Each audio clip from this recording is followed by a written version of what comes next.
మొత్తానికి పోలీసులు అడ్డుకునేటటువంటి నేపథ్యంలో ఇక్కడే కూర్చొని నిరసన వ్యక్తం చేస్తున్నటువంటి దువ్వాడ వాణితో పాటు మాటలు చెప్పింది. ఆవిడ మాటలు ఎంత అసభ్యకరంగా ఉంది చూసారా మీరు? ఆ 80 సంవత్సరాల ముసలిదాయి మాటలు, ఆ దువ్వాడ శ్రీనాథ్ అమ్మ మాటలు విన్నారా మీరు? విన్నారా? చూసారా అడుగుతున్నాను. చూసారా ఏంటని ఇచ్చింది ఆవిడ? విన్నారా? మేమంట కార్యకర్తలతోనంట ఇంటిలోనంట మందు తాగంట, మేమంట సీసా పగలగొట్టంట, అతని మీదకి అటాక్ ఇవ్వడానికి వచ్చామంట. భగవద్గీత మీద చెప్పి ప్రమాణ ఆవిడ ఏమైనా జన్మ అంటూ మంచి జన్మ ఉంటుందండి నెక్స్ట్ ఆవిడ అనకూడదు. ఒక ఆడదాయి ముసిల్దాయి 80 సంవత్సరాలు రేపో మాపో కాటికి కాలు చాపుకున్న ముసిల్దాయి మీడియా ఎప్పుడు చూడలేదు కావాలా, ప్రెస్ ఎప్పుడు చూడలేదు కావాలా, మాట తీరలే. ఆవిడొచ్చేమో నా హస్బెండ్తో డైవర్స్ అవ్వలేదంటే ఈవిడొచ్చేమో ఆ భర్త ఏమేమో పిచ్చి పిచ్చి మాటలన్నీ అర్థం లేని పిచ్చి మాటలన్నీ ఆడుతుందండి. ఏంటది? ఒక ఆడదాయనా? ఒక అనకూడదు, ఒక సంసార పక్షముగా ఉండే ఒక మహిళ ఆవిడ. అలాంటి తల్లి, అలాంటి కొడుకులు, ఇలాంటి వ్యక్తులు ఉంటే ఏమవుద్దండి సమాజం? మేమంట తాక్కోనంటే మేమంట క్యాడర్ చెప్పు తీసుకొడతారులేండి. వీళ్ళకి వీళ్ళ అమ్మకి క్యాడర్ చెప్పు తీసుకొడతారు. వీళ్ళకి క్యాడర్ మీద మాట్లాడింది కదా వీళ్ళమ్మ, మేము మందులు తాక్కొని ఇరగొట్టుకుని ఏ క్యాడర్ పేర్లు చెప్పమనండి. మేము ఎవరితో మందులు తాగాము ఎవరితోనే ఆ క్యాడర్ జుత్తు పట్టుకొని ఏడుస్తారు ఇలా అందరికి కలిపి. ఏమనుకుంటున్నారు? ఒక విలువ పలువ మంచి చెడు లేదండి, పద్ధతి పాడు లేదండి మనుషుల మీద మాట్లాడేటప్పుడు. అంటే వాళ్ళకి ఏమైనా అలాంటి రాత్రి మందు తాగేసి వచ్చి ఒంటి మీద తెలివి లేకుండా వచ్చారు కదా, అందరూ గమనించారు కదా ఎంత దరిద్రంగా వచ్చాడో, పాప మీద ఎంత అసభ్యకరంగా ఎంత అటాక్ ఇచ్చాడో చూశారు కదా. ఆవిడ మనవరాలని కూడా చూడకన్నా అక్కడికి వెళ్తే ఆవిడ ఎంత అసభ్యకరంగా బిహేవ్ చేసిందో మీరు ఆ వీడియోస్ కూడా తీసుకోండి.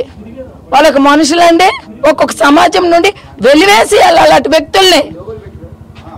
జగన్ అన్నకి నేను ఒకటే కోరుతున్నాను, ఇలాంటి వ్యక్తుల్ని దయచేసి ఇలాంటి కుటుంబంని, అలాంటి దువ్వాడ శ్రీని అలాంటి కుటుంబాన్ని ఇమీడియట్ గా ఎమ్మెల్సీ నుండి సస్పెండ్ చేసి అలాంటి వ్యక్తులకు పదవులు ఇవ్వకండి.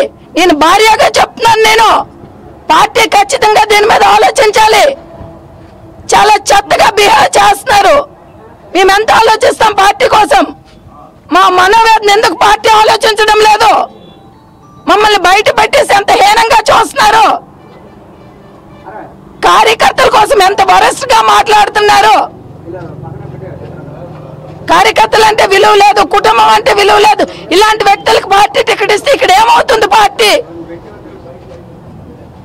అర్థం ఉండాలి కదా. చాలా అసభ్యకరంగా ఉందండి, చాలా చెత్తగా ఉందండి. మెంటల్ అయిపోయారో ఏమైపోయారో. కుటుంబానికి వాళ్ళ అమ్మకి వాళ్ళ అన్నదమ్ములకి అతడి దగ్గర డబ్బులు లేవట, వాళ్ళకు చిన్న తమ్ముడు డబ్బులతో నటు ఇల్లు కట్టారట. ఆ ముసలి ఆవిడ వచ్చేమో చెప్తుంది వీళ్ళకి ఊరి మీద డబ్బులు బాగా తిని అలవాటయ్యి ఎవరి డబ్బులైనా వాళ్ళ డబ్బుల కింద ఉంచుకొని మాది అనుకునే రకం మనుషులు, విలువన్న మనుషులు కాదు. మదం ఎక్కిపోయి ఉన్నారు.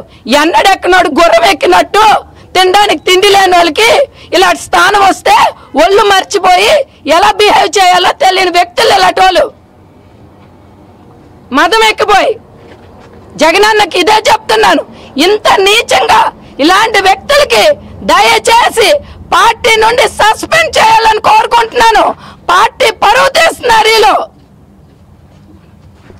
ఇది మొత్తానికైతే దువ్వాడ వాణి తీవ్రమైనటువంటి ఆగ్రహాన్ని వ్యక్తం చేశారు. ముఖ్యంగా మరోవైపు పార్టీలో ఉండేటటువంటి పెద్దలకు అనేక సార్లు తమ ఆవేదన తెలియజేసినప్పటికీ కూడా వారు పట్టించుకోలేదు. ఇలాంటి వ్యక్తులను పార్టీ నుంచి సస్పెండ్ చేయాలని చెప్పి కూడా ఆమె డిమాండ్ చేస్తోంది. మొత్తానికైతే దువ్వాడ శ్రీనివాస్ సంబంధించి లోన తనతో పాటు కొంతమంది అనుచరులతో దువ్వాడ శ్రీనివాస్ చర్చిస్తున్నారు.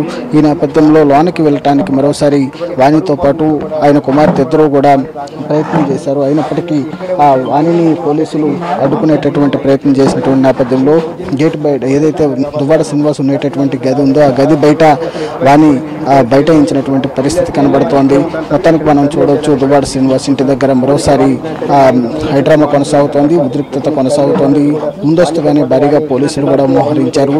ఎందుకంటే ఏ క్షణంలో ఏం జరుగుతుందో తెలియనటువంటి పరిస్థితి. నిన్న సాయంత్రం నుంచి కూడా ఇదే రకమైనటువంటి పరిస్థితి కొనసాగింది. రెస్పెక్ట్ కూడా ఉండదు. ఈ ఇష్యూ ఎంత అవుతుందో, పార్టీ దీని మీద ఎంత అబ్జర్వ్ చేస్తుందో, ఏం చేస్తుందో కూడా తేల్చుకుంటాను నేను. ఇలాంటి వ్యక్తుల్ని, ఇలాంటి ఇల్లీగల్ అఫైర్స్ పెట్టుకొని పిల్లల్ని రోడ్డు మీదకి లాగేసి నానా రభస్ చేసుకొని చాలా అసభ్య